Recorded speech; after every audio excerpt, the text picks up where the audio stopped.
చేపట్టారు కృష్ణయ్య గారు, మిగిలిన నాయకులు కూడా. అందులో తన న్యాయమైనది, ధర్మైంది అనే విషయం ఉంది. ఈ ప్రజాస్వామ్యంలో నిరాహార దీక్ష అనేది ఒక బ్రహ్మాస్త్రం లాంటిది. అలాంటి బ్రహ్మాస్త్రానికి కూడా, అలాంటి ప్రజాస్వామ్యంలో ఉన్నటువంటి ఈ నిరాహార దీక్ష కూరుకున్నటువంటి కృష్ణయ్య గారు కానీ తదితరులు కానీ మొత్తం అందరూ కూడా ఎందుకు చేస్తున్నారనేది ఈవేళ మన సీఎం రేవంత్ రెడ్డి గారు మనస్ఫూర్తిగా తెలుసుకోవాలి. ఎందుకంటున్నారంటే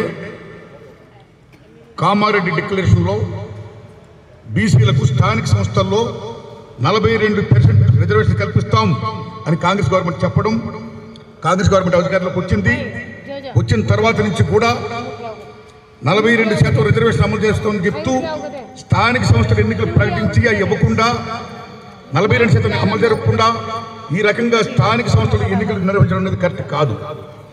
కేవలం 22% మీద వెళ్ళడం అనేది బీసీకి దారుణంగా అన్యాయం జరిగినట్టే లెక్క.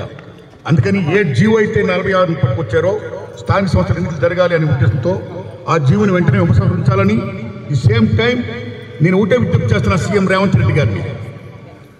ఆనాడు పివి నరసింహరావు గారు ప్రధానమంత్రిగా ఉన్నప్పుడు తమిళనాడు నుంచి అప్పుడు ముఖ్యమంత్రి జయలలిత గారు అఖిల పక్ష సమావేశం తీసుకొని వెళ్ళి వాళ్ళందరూ కూడా చెప్పి సీఎం గారిని ప్రైమ్ మినిస్టర్ ఆఫ్ ఇండియాని రిక్వెస్ట్ చేసి మా తమిళనాడులో ఎట్టి పరిస్థితులు సరే మీరు 9వ షెడ్యూల్లో ఏర్పాటు చేసి 69% బీసీలకు రిజర్వేషన్ కల్పించాలని ఆవిడ ఏ విధంగా అయితే పోరాటం చేసిందో, సాధించిందో, పివి నరసింహరావు గారు యాక్సెప్ట్ చేశారో అదేవిధంగా ఈవేళ సీఎం రేవంత్ రెడ్డి గారు ఈ ఇప్పుడున్న కృష్ణయ్య గారు లాంటి పెద్ద పెద్ద నాయకులు కానీ, బీసీ నాయకులు కానీ, మధుసూదన్ సార్ గారు లాంటి కానీ అనేక మంది ఎవరైతే బీసీల హక్కుల కోసం ఫైట్ చేస్తారో ఆ నాయకులందరూ కూడా తీసుకొని వెళ్ళి ప్రైమ్ మినిస్టర్ నరేంద్ర మోడీ గారిని కలుసుకొని ఎట్టి పరిస్థితుల్లో కూడా 42% రిజర్వేషన్స్ బీసీలకు ఇవ్వండి అని చేయాలని నేను రేవంత్ రెడ్డి గారిని విజ్ఞప్తి చేస్తున్నానండి.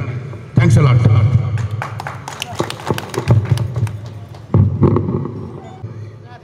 బీసీ నాయకులందరూ కూడా ఎవరి దశలో వాళ్ళు, ఎవరి రూట్లో వాళ్ళు అమోఘంగా ఫైట్ చేస్తున్నారండి. అయితే అందరూ ఐక్యమైంది ఒకే వేదిక కింద వచ్చి నిజంగా బీసీల హక్కుల కోసం ఫైట్ చేస్తే మీ డిమాండ్స్ ఇమ్మీడియట్గా నెరవేర్తాయండి. కాబట్టి బీసీల ఐక్యత సాధించండి సార్, అందరూ ఒకటి అవ్వండి. ఎందుకంటే ఇక్కడ బీసీ అంటే not backward class, back bone of India, back bone of India, that is BC. కుల వృత్తులు, చెమట, చుక్కలు, సమస్తం అమోఘం కాంట్రిబ్యూట్ చేస్తున్నారు. అటువంటి బీసీలకు ఉన్న దశలో నేను యాదవ్ బీసీని, నేను గౌడ బీసీని, నేను ఒక ముదిరాజ్ బీసీని, నేను మున్నూరు కాపు బీసీని, నేను కంసాల బీసీని, నేను నాయ బ్రాహ్మణ్ బీసీని, నేను చాకల బీసీని అని అనుకుందా మేమందరం బీసీలమే, మా బీసీలందరూ ఒక్కటే అని ఐక్యతతో ముందుకొచ్చి ఫైట్ చేయండి. బ్రహ్మాండంగా మీరు ఉద్యమాన్ని చేస్తే తప్పకుండా మీరు సాధిస్తారు. ఈ విషయంలో రేవంత్ రెడ్డి గారు, ఏ రేవంత్ రెడ్డి గారు అయితే మనకి, ఏ సీఎం గారు అయితే 42% రిజర్వేషన్ ఇస్తారని చెప్పారో స్థానిక సంస్థల్లో అవి వారు చేయాలని నేను కోరుకుంటూ, మిత్రులారా, కృష్ణయ్య గారు మన ప్రధానమంత్రి నరేంద్ర మోడీ గారిని కలిసి బీసీల రిజర్వేషన్స్ పెంచండి, అంబేద్కర్లా మీరు కూడా నిలిచిపోతారు, ఆ మహానుభావుడు బాట పట్టండి అని విజ్ఞప్తి చేస్తే నరేంద్ర మోడీ గారు వెంటనే ఆ లడాయి కరో మై కర్తా హూ అన్నాడు. క్యా లడాయి, కహా హై లడాయి? ఎకనమికల్లీ బ్యాక్వర్డ్ అయినటువంటి అగ్రవర్ణాల వారికి వాళ్ళు ఏ ఉద్యమం చేశారని 10% రిజర్వేషన్ పెంచారు, వాళ్ళు ఏ ఆందోళన చేశారని 10% రిజర్వేషన్ పెంచారు, వాళ్ళు ఏ హత్యాలు చేశారని 10% రిజర్వేషన్ ఇచ్చారు.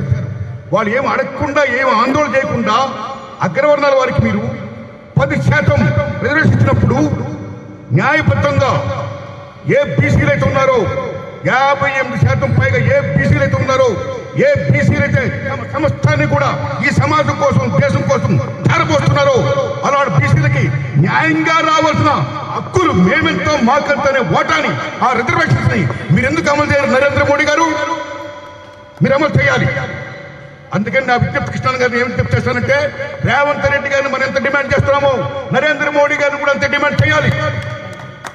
ఈ రిజర్వేషన్ అనేవి అమలు చేయాలంటే prime minister of India definite గా పార్లమెంట్ లో బిల్లు ప్రవేశపెట్టించాలి. అందుకోసం రేవంత్ రెడ్డి గారు మీరే చెప్పారు 42% రిజర్వేషన్ భాగస్వామి స్థానిక సంస్థల్లో అది మీరు అమలు చేయండి. అమలు చేయడం కోసం మీరు అఖిలపక్ష సమావేశాన్ని ఢిల్లీ తీసుకుని వెళ్ళండి. ప్రిమిక్స్ ఆఫ్ ఇండియాని కలండి. మీరు నరేంద్ర మోడీ గారు నిజంగా చేస్తే, ఇంప్లిమెంట్ చేస్తే, మా రిజర్వేషన్ మాకు ఇస్తే అప్పుడు నిజంగా మీరు మాట తప్పునోరు అవుతారు. అలా చేయండి Narendra Modiji. It's my humble request. అలా చేయండి సార్ రేవంత్ రెడ్డి గారు ప్లీజ్.